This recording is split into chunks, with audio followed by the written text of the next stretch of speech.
So guys, for the first method, you're going to head over to search and type in Internet Options. Click on it. And now once we're on this, we're going to go to the Connections tab.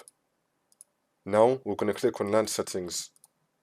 And then once we're here, make sure that you have Automatically Detect Settings selected. You want to tick this box and you want to untick everything else.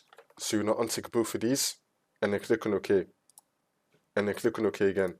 See if that fixes your problem. For the second method, you want to head over to search and type in Proxy Settings. Click on it.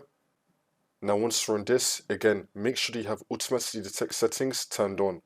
And if you're using a manual proxy server, then you want to click on Setup and make sure that these details right here are all correct. See if that works. For the next method, you want to head over to search again and type in View Network Connections. Click on it.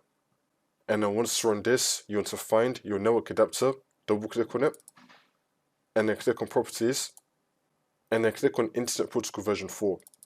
Make sure that you have Obtain an IP address automatically selected, and now under it you want to select Obtain DNS server address automatically as well. So just keep it on the default options like how it is on my screen, and then click on OK. For the next method, you want to head over to search and type in Troubleshoot Settings. Click on it. And then once we're on this, you want to click on Other Troubleshooters.